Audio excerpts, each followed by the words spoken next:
మొదటి దశలోనికి రాసిన పత్రిక 5వ అధ్యాయం 23వ వాక్యం. సమాధానకర్తయగు దేవుడు మిమ్మును సంపూర్ణముగా పరిశుద్ధపరచును గాక. ఆమె చెప్పండి, గట్టిగా చెప్పండి. ఇక్కడ సంపూర్ణముగా పరిశుద్ధంగా రెండు మాటలు గుర్తుపెట్టుకోండి. చెప్పండి. సంపూర్ణముగా పరిశుద్ధంగా. మళ్ళీ చెప్పండి. వినబడలా. ఇది వినబడింది, ఇది వినబట్టలే. సంపూర్ణంగా పరిశుద్ధంగా. దేవుడు మన పట్ల పరిశుద్ధతను కోరుకుంటున్నాడు. మనం పరిశుద్ధంగా ఉండాలని కోరుకుంటున్నాడు. ఇప్పుడు ఈ బలలో పాలు పంపులు పొందేవాళ్ళు పరిశుద్ధంగా ఉండి పాలు పంపులు పొందాలి అంటున్నాడు. అశ్రద్ధగా దీంట్లో పాలు పంపులు పొందకూడదు అని. ఈ ప్రభు బల్ల ఆరాధనలో అశ్రద్ధగా పాలు పంపులు పొందకూడదు, పరిశుద్ధంగా ఉండి పాలు పంపులు పొందాలి. ఆ పరిశుద్ధత మనల్ని సంపూర్ణతలోనికి తీసుకెళ్తుంది. పరిశుద్ధత సంపూర్ణతలోనికి నడిపిస్తుంది మనల్ని. మనం సంపూర్ణంగా ఉండాలని, పరిశుద్ధంగా ఉండాలని నిర్ణయించుకుంటే దేవుడు మన పరిశుద్ధతను కాపాడును గాక. ఎలా ఉండాలని నిర్ణయించుకోవాలి? మనం పరిశుద్ధంగా ఉండాలని నిర్ణయించుకుంటే, దేవుని సన్నిధిలో పరిశుద్ధంగా ఉండాలని అనుకుంటే దేవుడు ఖచ్చితంగా మనల్ని పరిశుద్ధతను కాపాడును గాక. మనము ఆరాధిస్తున్న దేవుడు నమ్మదగిన దేవుడు. అప్పగించిన దానిని కడవరకు కాపాడగలిగిన శక్తి కలిగిన వాడు. మనం అప్పగించుకుంటే కడవరకు మనల్ని కాపాడతాడు. పరిశుద్ధంగా ఉండి ఈ ప్రభువులలో మనం పాలు పంపులు పొందాలి. అయోగ్యంగా దీంట్లో పాలు పంపులు పొందకూడదు. చిన్నపిల్లలు ఆడుకునే ఆట కాదు ఇది.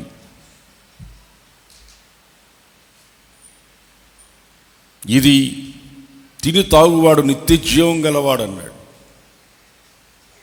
పరిశుద్ధంగా దీన్ని ఆచరించవలెను అన్నాడు.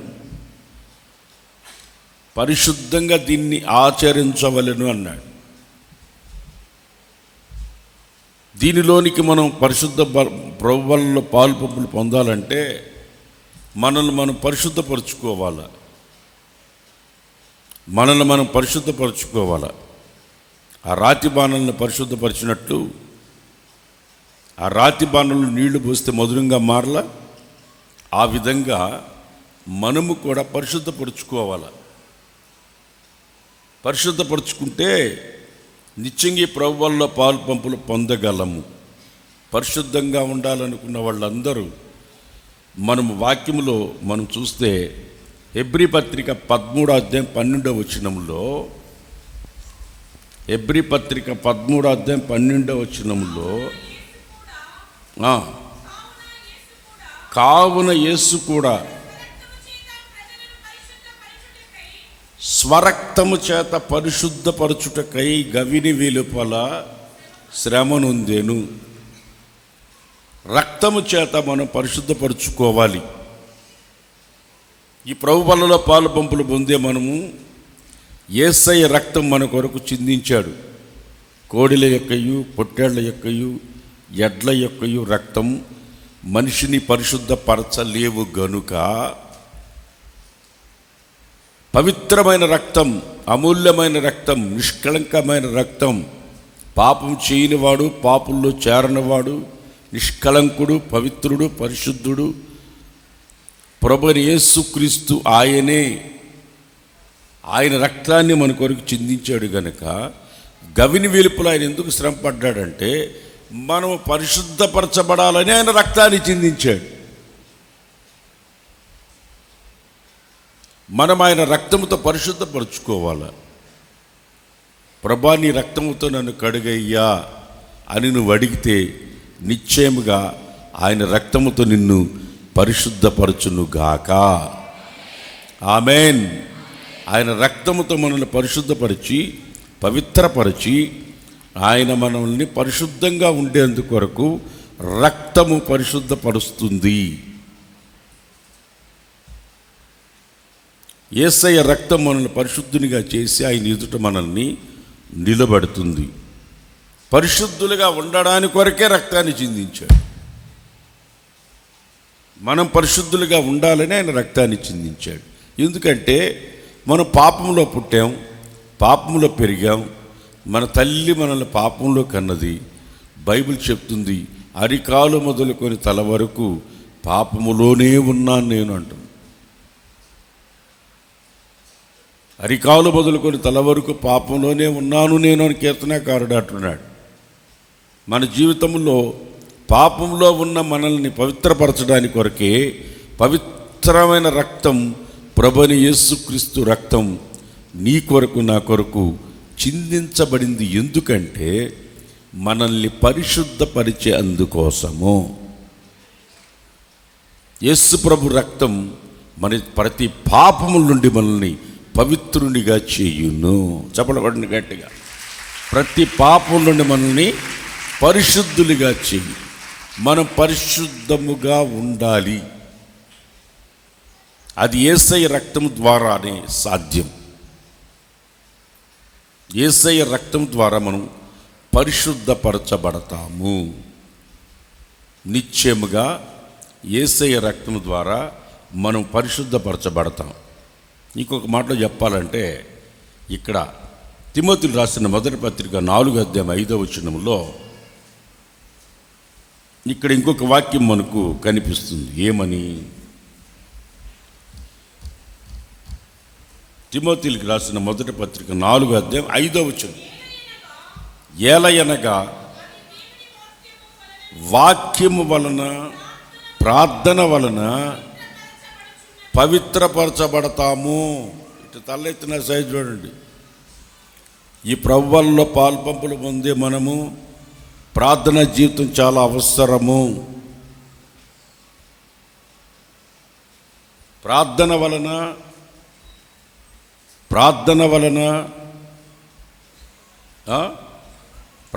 వలన మనం పరిశుద్ధపరచబడతాము. అలాగే ప్రార్థన ద్వారా, రెండవది వాక్యము ద్వారా మనం పరిశుద్ధపరచబడతాం. వాక్యాన్ని మనం చదవాలి, వినాలి. వాక్యం మనల్ని హెచ్చరించినప్పుడు మనం సరి చేసుకోవాలి, పవిత్రపరచుకోవాలి. ఆదివారమే కాదు, రోజంతట్లో ఎప్పుడైనా వాక్యం చదివితే వాక్యం మనల్ని ఏం చేస్తుంది? మనల్ని పరిశుద్ధపరుస్తుంది. వాక్యం మనల్ని పరిశుద్ధపరుస్తుంది, ఒప్పింపజేస్తుంది. నువ్వు చేసిన పాపాన్ని ఒప్పింపజేస్తుంది, తప్పును ఒప్పుకునేటట్లుగా చేస్తుంది. వాక్యం నిన్ను బ్రతికిస్తుంది. వాక్యం నీ త్రోవకు వెలుగై ఉంటుంది. వాక్యం నీ పాదములకు దీపమై ఉంటుంది, నీ త్రోవకు వెలుగై ఉంటుంది. వాక్యం నిన్ను బ్రతికింపజేసి, జీవింపజేసి నిన్ను పరిశుద్ధినిగా మారుస్తుంది. కొంతమంది వాక్యానికి చోటు ఇవ్వరు, కొంతమంది ప్రార్థనకు చోటు ఇవ్వరు. ప్రార్థన అంటే తొందరగా లేచి వెళ్ళిపోతారు. ఇప్పుడు వాక్యం చెప్తామంటే శ్రద్ధ కూర్చుంటారు. కళ్ళు మూసుకోండి ప్రార్థన చేసుకుందామంటే ఒక 5 నిమిషాల్లో ముగిస్తాం కదా, అప్పుడు లేచి వెళ్తారు. 5 నిమిషాల ప్రార్థనలో కూడా ఉండలేరు, కొద్ది నిమిషాలు కూడా మోకరించి ప్రార్థన చేయలేరు. ప్రార్థన అంటే కొంతమంది ముళ్ళ మీద కూర్చున్నట్టుంటుంది. పొరపాటున ప్రార్థనలో ఉండరు కొంతమంది.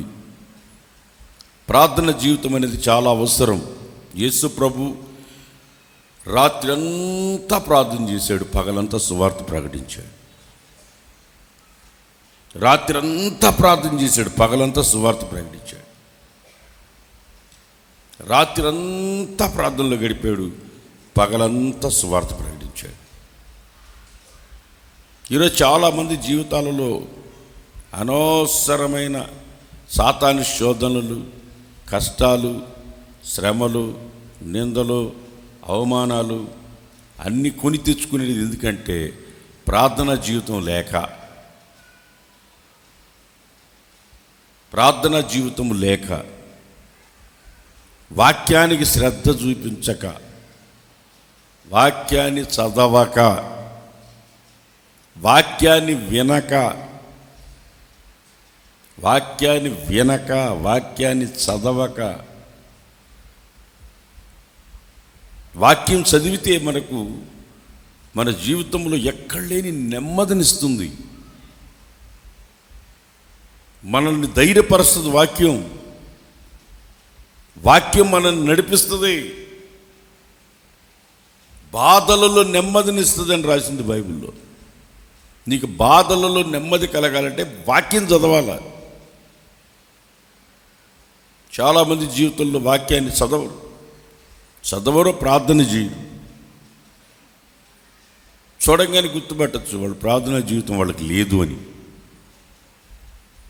ఎందుకంటే ఆవేశాలు, కోపాలు, ఉద్రేకాలు ఇవన్నీ ఎందుకు వస్తాయంటే ప్రార్థనా జీవితం లేనందువలన, వాక్యానికి చోటు లేనందువలన. ఈ రెండు లేని దాని వలన మనము అపవిత్రులుగా మార్చబడేందుకు కొరకు చాలా దగ్గరగా ఉంటాం. నువ్వు ఎప్పుడైతే నీ జీవితంలో ప్రార్థనకి, వాక్యానికి చోటిస్తావో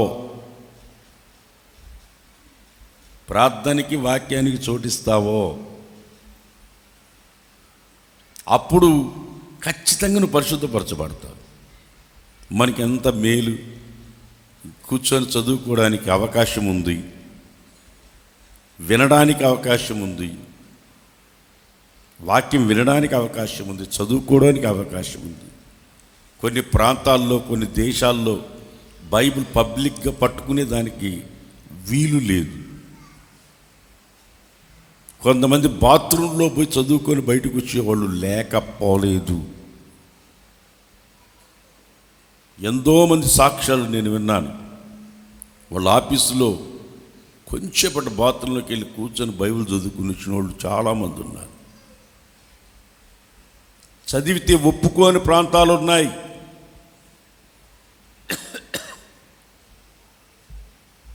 మనం ఎంత స్వతంత్రులుగా ఉన్నాం. ఇక్కడ ప్రార్థన చేసుకునే దానికి ఎన్ని అవకాశాలు ఉన్నాయి. కొన్ని దగ్గరలో నోరు తెచ్చి పాట పాడుకునే దానికి కూడా వీలు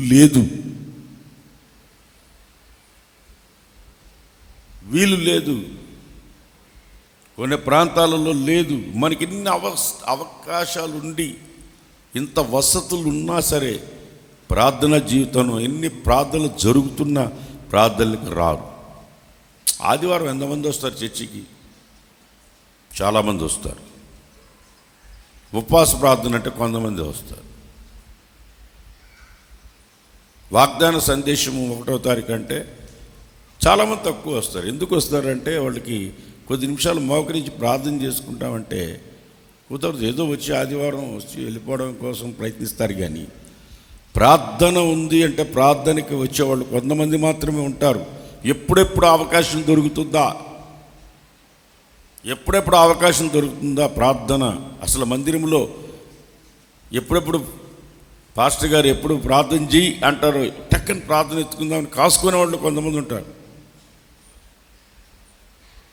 కొంతమంది ప్రార్థన చేయమంటే పక్కన వాళ్ళని మోచేత్తో పొడవడం, నువ్వు చేయి అంటారు, కానీ చేయరు. పర్సనల్గా ప్రార్థన జీవితం ఉంటే కదా కొంతమందికి పరిశుద్ధపరచబడేందుకు. పరిశుద్ధపరచబడేందుకోసమే ప్రార్థన జీవితం, వాక్యము, రక్తము ఇవన్నీ మనల్ని పరిశుద్ధపరుస్తాయి. ఒక మాట చెప్పాలంటే రోమపత్రిక 15 అధ్యాయంలో ఇక్కడ ఇంకొక వాక్యం మనకు కనిపిస్తుంది. ఏమని? రోమాపత్రిక 15:15.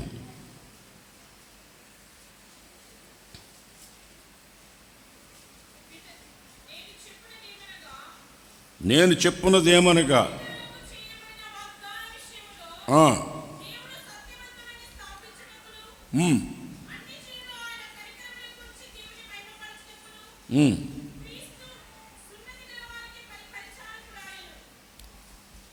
రోమాపత్రిక 15వ అధ్యాయము 15వ వాక్యము.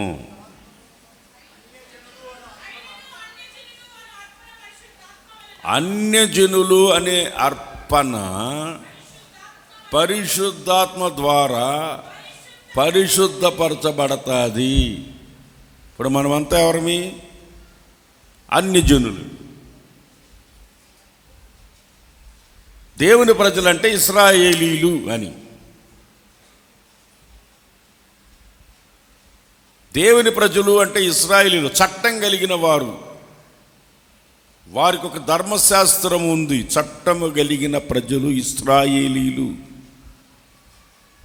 చట్టము లేని వారిని అన్యజనులు అంటారు. దేవుడు లేని ప్రజల్ని అన్యజనులు అంటారు.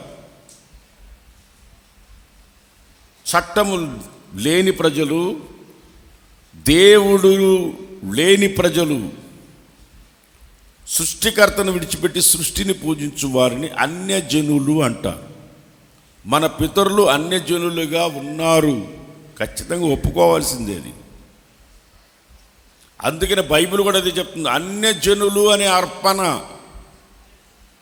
అన్యజనులనే అర్పణ, మనము అన్యజనులమనే ఈ అర్పణ పరిశుద్ధాత్మ ద్వారా పరిశుద్ధపరచబడుతుంది. బలిపీఠం మీదకి అన్యజనులనే అర్పణని, ఈ బలిపీఠం మీదకి అన్యజనులైన అర్పణను తీసుకొచ్చినప్పుడు పరిశుద్ధాత్మ అగ్నితో కాల్చి అది మనల్ని ఇంపైన సువాసనగా మార్చి మనల్ని ఆయన అర్పణగా అంగీకరిస్తున్నాడు, పరిశుద్ధపరుస్తున్నాడు. ఇది పరిశుద్ధపరచడానికి కోసమే ఆయన కొంతమందిని నియమించాడు. ఎందుకు నియమించాడంటే క్రీస్తుకు కలిగిన సంపూర్ణతకు సమానమైన సంపూర్ణత గలవారం మగు వరకు ఆయన కొంతమందిని నియమించాడు. అంటే ఒక ఉద్యోగాలు ఇచ్చాడు ఆయన. సంఘం అనే శరీరం అనేది సంఘం క్షేమముగా ఉండడానికి, సంఘం అనే శరీరం అంటే ఇదే.